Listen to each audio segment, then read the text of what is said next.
+2 in the turnover battle and got the win, and ultimately that was our number one goal going into the game. Injury-wise, Lucas Patrick, how do you know?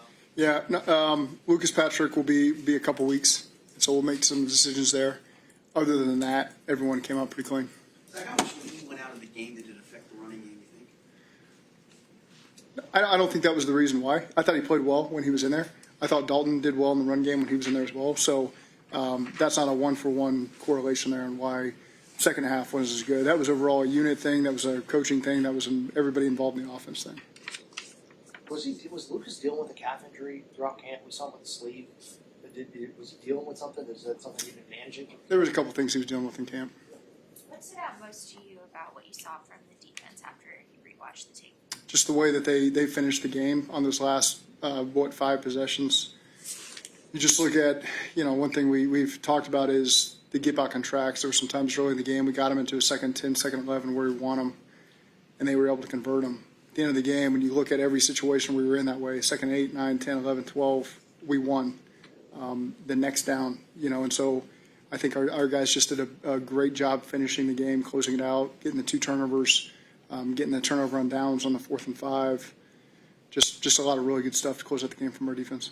When you and Joe look at a game like that, when you and Joe Burrow look at a game like that, where do you start to have conversations about what to improve, or do you look at? What's third down? I mean, it's extremely simple. I think the first half we had 23 first and second down plays outside of third down on 3 possessions. In the second half, we had 12 first and second downs because of our lack of third down conversion. So it's as simple as we got to convert a 3rd and 2, we got to convert a 3rd and 4, we got to convert a 3rd and 1 to be able to get into a rhythm where we've got that first down, and now we got more normal down plays to keep them off guard. When you're just 3 and out because you're not converting third downs, they're just teeing off, and they've got all the momentum, and we just needed to convert on 1 to give ourselves some rhythm, momentum. Aren't able to do that. That happens sometimes. We don't want it to happen, but those are easy things for us to be better at moving forward. Offensively, just feel like there were some deep shots to Joe to Jamari that just were close, but they just didn't hit. That's the deep game in general. When you're going to face man coverage against a good team that's going to be able to rush you, then that's going to happen. I would take that call back. We called a go route versus a soft corner. There's a couple plays you always want back as a play caller. That's probably one of them right there. You guys signed TJ Slayton this offseason with the idea of let's be better stopping the run, and it starts there. First game, obviously, you guys did that really well. What impact did you see him specifically have for you guys out there? A big one. I thought TJ really played well. On every snap he was in there, he was physical in the run game, physical at the point of attack, made some hay in the pass game as well, and got some pressures back there. So overall, I thought he had great energy throughout the game. In addition to him, I thought BJ responded really well. I thought really, everybody, the guy that went in there in the interior for us gave us what we needed to be able to win that game. It seemed like it freed up the linebackers a lot. That's the idea, right? I mean, with D-Knight behind him, Yes. What did you think about his debut playing off of what was happening in front of him? There was a lot of really good plays from D-Knight, and I thought he played poised. It doesn't mean there's things that we can't correct in there. But again, I thought we got enough over there from all those guys. They played together. They communicated well. They kept the middle errors at a minimum, got the turnovers. The penalties were all, there was some DPIs and illegal contacts. That's part of playing a tight game like that. But in terms of things we could control, I thought we did a great job of that. Zach, the decision in preseason that you and Al took to not show your full hand, so to speak, in terms of defensive looks, did you see a tangible benefit from that yesterday? Yeah, I think just those guys getting out and playing, whether it was good or bad, playing out there, all 11 guys, and I thought they came out and played well. That first drive was, in a lot of ways, there's some good things. The penalties extended the drive, but they were able to find ways to get the stops, and just the penalties pushed it along. But again, I was proud of the way overall that they found a way to buckle down and get the win, especially in the second half. What do you think the lifespan is for holding back in preseason and not The first training camp. That's it. Okay. You rotated some at corner, and at least looked like it was the same at linebacker. Was that the plan? Yeah. Well, DJ Turner, has earned opportunity, and so he went in there and played well and continued to earn opportunity. And so I think when you've got a lot of starting corners, those guys are going to continue to earn playing time, and you got to be flexible with how it's going to go. I think the linebacker position as well, Warren has earned opportunity. Barrett went in there when Logan had the ding up, at I can't remember what part of the game that was, and walked out there and first rep showed great command. Poise in the huddle, poise making checks at the line of scrimmage. That wasn't too big for him either. So we've got a lot of confidence in that linebacker room, and that's a good thing to have with the versatility of a lot of the offenses we're going to play, whether we're utilizing 2 of those guys at a time, 3 of those guys at a time, 4 of them at a time, rotating them, however it is. Those guys are all solid players for us. You got a lot out of Noah. I think he was in there 26 snaps, got the touchdown. Is that? I guess that's going to be a game thing. Yes. How much those guys use, when, where, how? Yeah, a lot of flexibility in our tight end room, and I think you're going to be able to look at every game, and it might the playtime percentages can be different in every single game versus every defense we face. We're fortunate to us have 5 tight ends that we trust. 4 are active on game day. We had a 5th inactive, but we've got 5 that we believe in can go in and operate our offense and give us what we need to win. So I think that's a really good room. And again, the playtime percentages could change game by game. For you, I guess with Noah, it was a matchup thing with the way they were just kind of the way they're playing. Well, the different groupings are going to invite different personnel groupings from the defense. Okay, so whatever we want to do going into that game, there's your mom's calling if your mom's name's Kathy. But every game we can invite different groupings. So what do we want to attack? How do we want to utilize the guys? So there's different ways we can utilize all those guys. You want me to answer it? You want me to? I'll get a voicemail.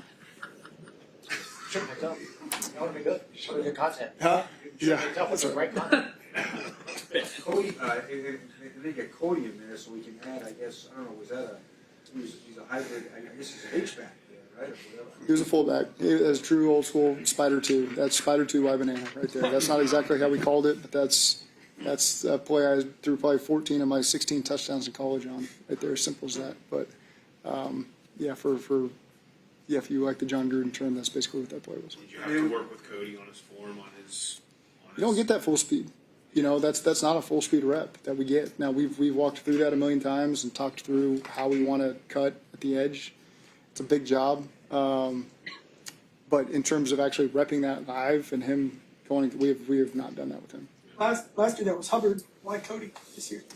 Well, Hubbard, not true. Hubbard was the extra tight end on the edge, and so usually he was on the backside cutoff or that was also a Spider 3 wide banana basically on the touchdown he caught against Tennessee. But there's different, it depends on your active list in the game. Sometimes you don't have enough active tight ends that fit those roles. Sometimes you don't have an active lineman you necessarily wanted to use. Sam was the body type we happened to use at the end of last season. So that kind of depends. There is an extra spot in your goal line package oftentimes that is going to be based on the roster and who's available to you. Ted described what Dalton Reisner did yesterday as a stunning display of football professionalism. Yeah. They have no camp, no OTAs, and play most of the game in week 1. Is that hyperbole or is that fair? No, I mean, that was his second time in full pads. Thursday's practice, Sunday's game, that's difficult, and it's the above the neck stuff he's got, the experience he's got. He obviously did a great job staying in shape to where he was ready to go, and I thought he did a great job getting through the game, and it was durable, and conditioning was fine. But you can't simulate the body blows and the hits on your body, and I'm sure the soreness that he experiences right now, which is probably something our guys feel day 2 of training camp, with the pads on. So he's just experiencing it at a different time. But I mean, I just saw him he's doing everything he can to take his body, get his body back, and we'll give him a couple days here to be able to do that. When you were evaluating Jordan Battle after the offseason, what did you see from his first 2 years that made you feel good about having him start week 1? But he's got leadership capabilities that stems from his high school days at St. Thomas all the way to Bama to now. You're really seeing that. He's got the ability to lead and his voice be heard. He's a smart player.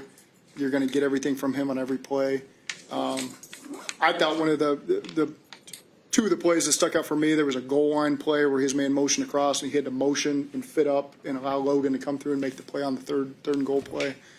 And then there was another one where they got a decent gain, but he came out of the post to make an open field tackle. It took kind of 2 attempts there to get the back on the ground, but great job not freezing in the moment and not letting up and running through the tackle and getting the ball carrier on the ground. And so I think Jordan's playing with a lot of confidence right now. and that's the type of player we want him to be, and we saw that yesterday from him. Given how collectively young that secondary still kind of is, how important was it for them to have a couple of big plays at the start of the season? It's great for them. I don't look at them as young. I feel like these guys, when guys have 3-4 years of experience, that's not young anymore for me. Young is first and second year, not a lot of games on the belt. This is becoming a veteran group for us, where these guys, Dax and Cam and DJ, Jordan, Gino, those guys have played a lot of games, and so we have really high expectations for them. Fig hasn't played as much, but we still have high expectations from him. He's come in and acted like a veteran, so I don't look at it as a young group, and so my expectation is that they're going to make plays for us, and they did that yesterday. And when you're grading a game like yesterday or going over it with Joe, how much do you look at the fact that he didn't force the ball into areas and didn't commit a turnover yesterday? The big reason you guys were able to win. I mean, that's the critical part of week one is no turnovers, getting two on defense, look at the scoreboard, that's going to be the winning team. And so for Joe to make great decisions in terms of where the ball's going, protect the ball in the pocket when things get rough, for all of our guys to protect the ball when they're in the open field, that's the difference in the game yesterday. What did the tape show you of Dylan and Shamar yesterday? Good things. There's good things to continue to build on. There are things that we will correct as the season goes on. I told the team after the game that week one team is not going to be our week two team or our week six team. We're going to have to continue to improve as we go. But we have the right people that correct their mistakes. And so I know we get a better version of everybody as we move forward. Is it kind of a weight off your shoulders to kind of dispel that week one slow start narrative? No, it has nothing to do with that. It's just all the anxieties that come with week one in general. I think it's its own unique week. There's so much build-up from the offseason to that moment. The unexpected of what are they going to do? What challenges are they going to present that they've been hiding from us all offseason? And so just collectively as a team to find a way to win at times a gross game. Defensively, it was a beautiful game there at the end. Those last 5 possessions, that's what you want. But just that's all we needed was 1-0 and put ourselves in best before. We said the league did us a huge favor putting us in a divisional road game week one because coming out of that 1-0, that's the best case scenario of any game you could have played. And so our guys accepted that challenge and figured out a way to get it done.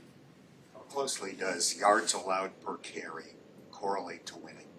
I think for our style of football, we want to play as a team. When you can eliminate the run game, knock down the explosives, and allow our offense to put pressure on teams, then that's going to be a good recipe for winning. I know we as an offense didn't support that in the second half, and we as a defense did that part. And so there's going to be times where different parts of the team is going to lean on the other unit. That's going to happen. That's over a 17-game season. That's what's going to happen. When we put it all together, we feel like we're going to be pretty deadly, and I'm excited to look forward to playing together this week and doing our best to get that done. Okay, thank you.